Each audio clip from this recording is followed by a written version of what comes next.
With a star responding to criticism and more, this is Wrestling Rambles, and you're watching the Wrestling Report.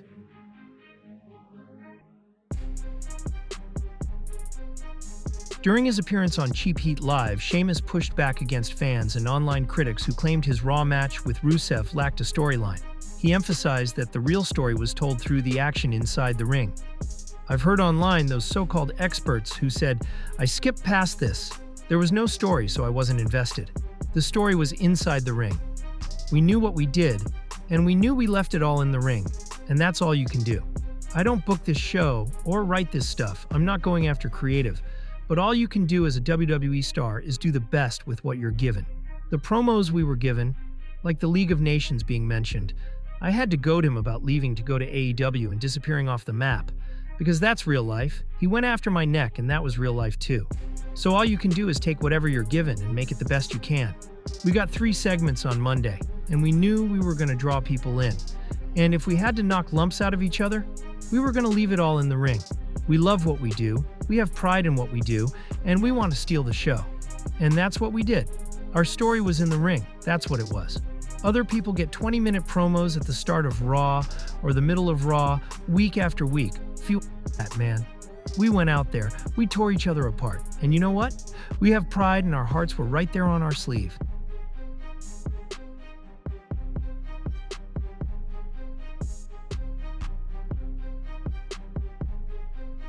During an interview with Inside the Ropes, Eugene opened up about the circumstances surrounding his 2007 WWE release. He revealed it stemmed from non-compliance issues.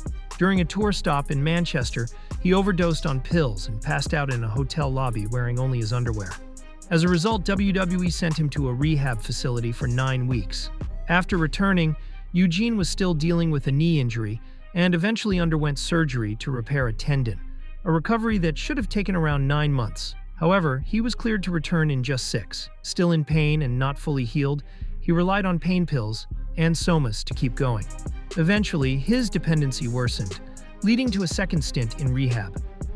Non-compliance. In Manchester, I took 1 too many pills and passed out in my underwear in the lobby, so I got a 9-week vacation at the rehab facility.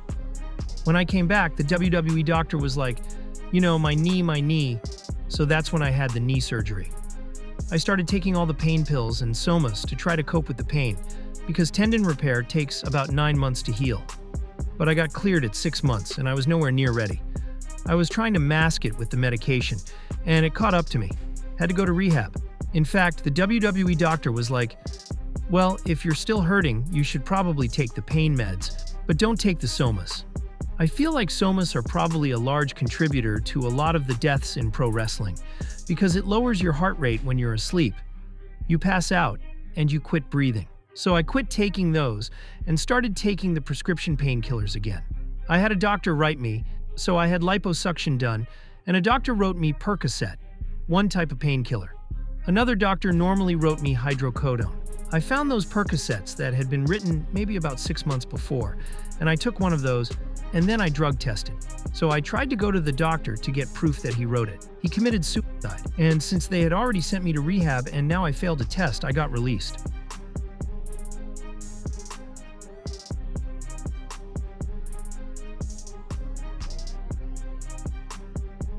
AEW is escalating its legal battle involving Jon Moxley, moving the civil lawsuit filed by production crew member Christopher Dispenza to federal court.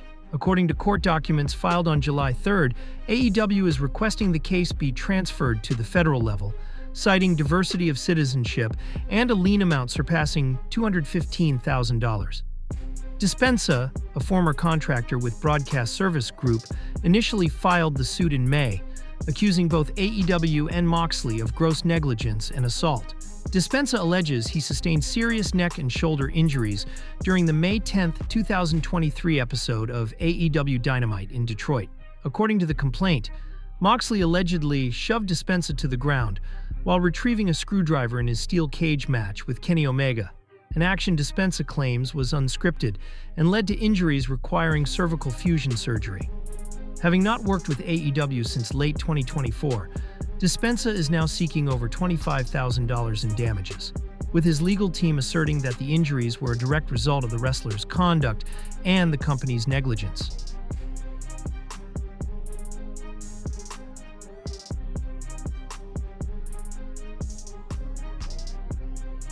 In an interview with WrestleZone, Charlotte Flair responded to critics who claim she's always in the title picture. She pointed out that staying at the top isn't easy, and that her constant presence in championship storylines means she's had to endure 13 losses and still come back 14 times. For Flair, that resilience is proof of the pressure and hard work it takes to remain at the highest level. I think just the pressure of always being in the title picture. Like for me, when I think of the character, everyone's like, oh, she's always in the title picture, she's always in the title picture. But that means she lost 13 times and came back 14 times. And the pressure that it takes to have that intensity, I think when people face Charlotte, it's always like a big match feel. And I really want people to focus on the fact that it takes so much consistency and dedication, and just the passion I have for the business overall. I've never wavered. Instead of seeing it as a negative, it's really more like, man, see the consistency and the determination to always want to be on top, whether people like that or not. But you want to see your fave beat me. Also, think about all the chances I've had, being part of the first all-women's pay-per-view, the first one-night WrestleMania main event, and building a strong history with so many different women. That's something I'm really proud of.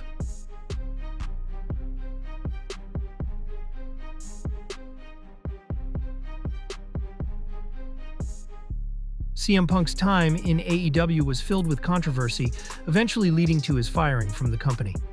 Now, Matt Hardy, who was with AEW during Punk's run, has accused Punk of sabotaging one of his appearances on AEW Collision. Speaking on the Extreme Life of Matt Hardy podcast, Hardy claimed that Punk had significant influence with Tony Khan, who often trusted his judgment when it came to booking decisions. Hardy recalled a segment on Dynamite that was meant to set up his appearance in Ethan Page's corner the following night on Collision, where Page was set to face MJF. The plan was to solidify Ethan's babyface turn, but according to Hardy, Punk's behind-the-scenes sway derailed those plans. There was one point where we talked about how he kind of got the last word in with Tony, because Tony really held him in high regard when it came to booking. We'd done a thing on Dynamite that was supposed to lead to me being in Ethan Page's corner the next night when he wrestled MJF to complete the babyface turn. I didn't want to miss it, but I had a direct flight in the morning and plans with my kids the next day. MJF asked me a few days out, "Hey, would you change your flight to do this?" And I said, "No, I'm not going to do that. If Tony really needs me for that show, he can tell me himself, but I'm not wasting my time at home with my children." So I get to Dynamite that night and talk with Tony, and Tony's like, "Yes, I want you tomorrow. Be out there with Ethan. I definitely want you there. You're gonna be on the show. Thank you for doing this." They were taping Collision on a Thursday after the Wednesday, and we were in Canada. I said, "Okay, cool." Then I talked with Travel, they changed my flight, did the whole deal. I went back to the hotel, and then I get a call from Travel saying, "Just heard you're not needed for tomorrow's event. We'll try to get you back on your original flight." I'm like, "What do you mean I'm not needed? I just talked to Tony 3 hours ago." And he was excited. He said, "Let's go." And really, I don't have the full authority to say, but someone stopped that from happening. I couldn't imagine it was anyone besides Punk, because that was his show, right? It was so crazy that Tony so adamantly wanted me there, saying, "Yes, you're gonna do it." And then the next day I couldn't fly out of Toronto until 4 o'clock. I got stuck somewhere. Had to rent a car, didn't get home until 3 o'clock in the morning. It made my day real shitty. That then bothered me. So there were definitely times, especially in that AEW relationship, where he was so deep in Tony's ear and got to do whatever he wanted, and that ended up being problematic. What happened at AEW or whatever created that was violent that night, and I did not like it. It was a very unprofessional situation that fucked me over in my real life, in my actual time. It really ticks me off.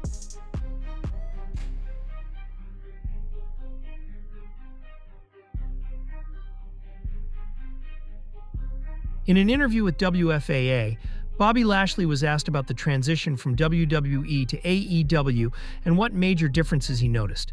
Lashley said one of the first things that stood out was how frequently critics try to tear AEW down.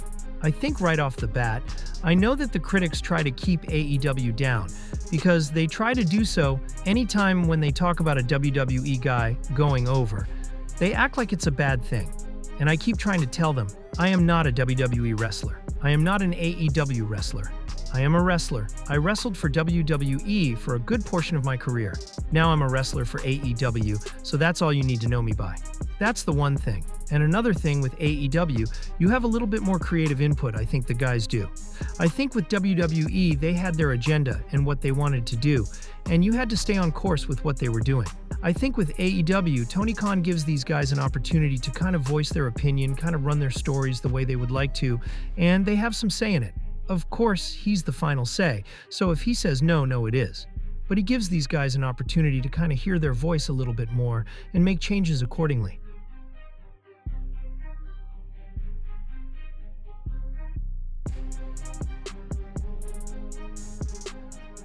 On her Rule Breakers podcast, Sayara was asked about the green flag she looks for in a relationship and what her current standards are. She shared that patience is a major quality she values, along with someone who isn't overly jealous. While she believes a little jealousy is natural, she draws the line when it turns into controlling behavior that takes the fun out of the relationship. Yeah, I like that. I like someone that has patience. That isn't like jealousy is healthy, sure, but not having the jealousy where everything becomes a restriction, and not fun. So I like them letting me have freedom to be able to come out here and do stuff like this or, be around men and it'd be perfectly fine, and let me wear whatever the I want, like that kind of stuff.